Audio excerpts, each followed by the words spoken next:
और आप देख रहे हैं सत्यहिंदी.com। चलिए एक नजर डालते हैं अब तक की सुर्खियों पर। बीबीसी की गुजरात दंगों पर आधारित डॉक्यूमेंट्री को लेकर विवाद अभी पूरी तरह से थमा भी नहीं था कि अब बीबीसी की एक और डॉक्यूमेंट्री पर नया विवाद खड़ा हो गया है। बता दें, बीबीसी की इस नई डॉक्यूमेंट्री का नाम द शमीमा बेगम स्टोरी है और इस सीरीज को लेकर नाराजगी इतनी बढ़ गई है कि लोग इसका सब्सक्रिप्शन रिन्यू नहीं कराने की बात कर रहे हैं। दरअसल ये सारा विवाद इसलिए खड़ा हुआ है क्योंकि 2015 में यूके में रहने वाली शमीमा बेगम के नाम की एक 15 वर्षीय किशोरी भागकर सीरिया चली गई थी और इस्लामिक स्टेट में शामिल हो गई थी। सीरिया में रहने के दौरान ही वह जिहादी दुल्हन के नाम से कुख्यात हो गई। अब बीबीसी ने उसके प्रति सहानुभूति प्रकट करते हुए एक डॉक्यूमेंट्री बनाई है। इसे लेकर विवाद उठा है। बता दें, बीबीसी पर यह विवाद तब शुरू हुआ जब उसने शमीमा बेगम पर 90 मिनट की डॉक्यूमेंट्री जारी की। द डेली मेल की रिपोर्ट के मुताबिक उसकी यह डॉक्यूमेंट्री उसके podcast I am not a monster के 10 एपिसोड के बाद आई है। यह स्टोरी शमीमा बेगम की यूके से सीरिया तक की यात्रा पर आधारित है और उसके प्रति सहानुभूति पैदा करने की कोशिश करती है। मीडिया रिपोर्ट्स के मुताबिक बीबीसी अपनी डॉक्यूमेंट्री से अब 23 साल की हो चुकी शमीमा बेगम के प्रति सहानुभूति जताते हुए दिखाई दे रहा है। इन रिपोर्ट में बताया गया है कि शमीमा बेगम को अपने सीरिया जाने के फैसले पर दुख है।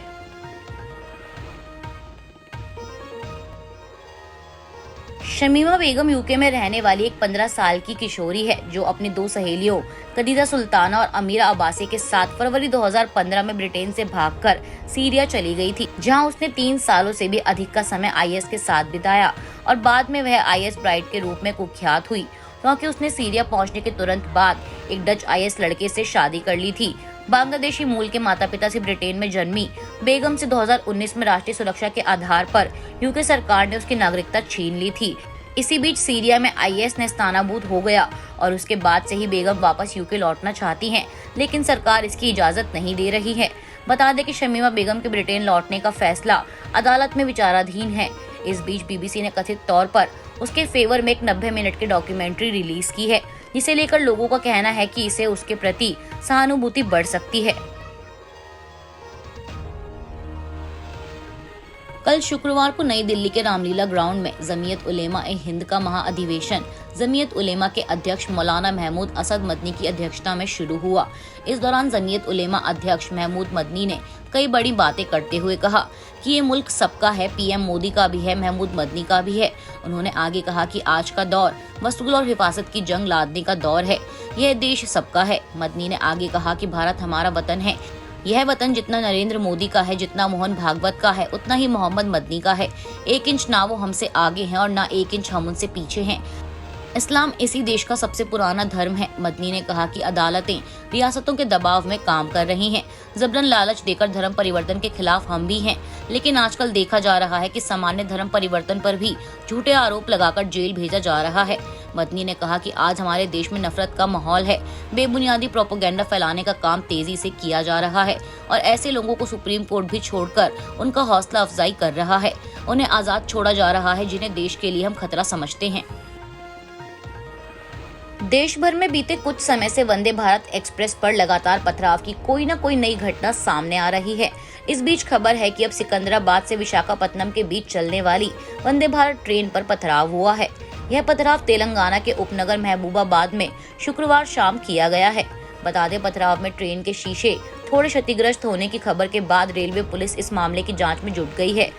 दक्षिण मध्य रेलवे के सीपीआरओ राकेश का कहना है कि हम इस संबंध में सभी एंगल से जांच कर रहे हैं। ट्रेन के विजाग पहुंचने के बाद रेल पुलिस अधिकारियों द्वारा ट्रेन और फलक की स्थिति का आकलन किया जाएगा। साथ ही बता दें कि पिछले महीने वंदे भारत एक्सप्रेस के लॉन्च से पहले कुछ अज्ञात व्यक्तियों ने विशाखापत्तनम में रेलवे यार्ड में ट्रेन के कोच पर पथराव किया था, जिससे ट्रेन का एक शीशा टूट गया था। वहीं इससे पहले पश्चिम बंगाल में न्यू जलपाईगुड़ी से हावड़ा जाने वाली वंदे भारत ट्रेन पर भी पथराव की घटना सामने आई थी। हालांकि इस पत्थरबाजी में ट्रेन या किसी भी यात्री को किसी भी तरह का कोई नुकसान नहीं हुआ था। आरजेडी प्रमुख लालू यादव सिंगापुर से किडनी ट्रांसप्लांट कराने के बाद 11 फरवरी को भारत वापस आ रहे हैं। इस बात की जानकारी उनकी बेटी रोहिणी आचार्य द्वारा ट्वीट कर दी गई है। रोहिणी ने ट्वीट कर लिखा है कि आप सबसे एक जरूरी बात कहनी है। यह जरूरी बात हम सबों के नेता आदरणीय लालू जी के स्वास्थ्य को लेकर है। 11 फरवरी को पापा सिंगापुर से भारत जा रहे हैं। मैं एक बेटी के तौर पर अपना फर्ज अदा कर रही हूँ। पापा को स्वस्थ कर आप सबके बीच भेज रही हूँ। अब आप लोग पापा का ख्याल रखिएगा। आपको बता दें कि लालू यादव की बेटी रोहिणी ने ही अपने पिता को किडनी डोनेट की है। कांग्रेस के पूर्व अध्यक्ष राहुल गांधी पर टिप्पणी करने को लेकर गुजरात प्रदेश कांग्रेस के नेताओं ने गृह मंत्री हर्ष सांघवी पर निशाना साधा है। पार्टी विधायक जिग्नेश मेवाड़ी ने शुक्रवार को ट्वीट के जरिए सांघवी पर पलटवार करते हुए कहा कि अब एक बात तो पक्की हो गई है, भले ही आपने 8वीं पास की हो और आपके पास रत्ती भर भी बुद्धि ना हो, आप बीजेपी की सरकार में गृह मंत्री बन सकते हैं। इसके अलावा गुजरात प्रदेश कांग्रेस प्रमुख जगदीश ठाकुर ने भी राज्य में कानून एवं व्यवस्था के मुद्दे पर मंत्री को आड़े हाथों लेते हुए 8वीं पास गृह मंत्री हैशटैग का इस्तेमाल करते हुए ट्वीट किया कि गुजरात प्रश्न पत्र लीक, अवैध शराब से होने वाली घटनाओं और मादक पदार्थ तस्करी से जूझ रहा है।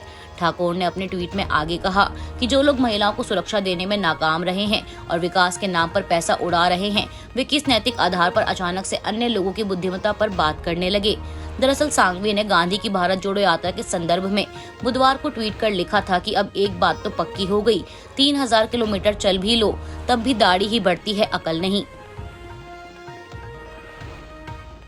व्हाइट हाउस द्वारा जारी एक बयान में कहा गया है कि अमेरिकी लड़ाकू विमान ने शुक्रवार को अलास्का से लगभग 40,000 फीट ऊंची उड़ रही एक अज्ञात वस्तु को मार गिराया है। बता दें, इस घटना से ठीक 6 दिन पहले हवा में उड़ रहे कथित चीनी जासूसी गुब्बारे को भी गिराने की खबर सामने आई थी। व्हाइट हाउस राष्ट्रीय सुरक्षा परिषद के प्रवक्ता जॉन किर्बी ने कहा है कि ये स्पष्ट नहीं है कि नई वस्तु का उद्देश्य या ओरिजिन क्या था, लेकिन इसे नीचे गिराया गया क्योंकि 40,000 फीट पर उड़ते हुए ये नागरिक उड्डयन के लिए खतरा था। किर्बी ने कहा कि राष्ट्रपति ने सेना को उक्त वस्तु को गिराने का आदेश दिया था। वहीं व्हाइट हाउस में पत्रकारों द्वारा इस घटना के बारे में पूछे जाने पर अमेरिकी राष्ट्रपति जो बाइडेन ने कहा कि शूट डाउन सफल रहा। आज के लिए बस इतना ही। बाकी की खबरों के लिए बने रहिए सत्यहिंदी.com के साथ।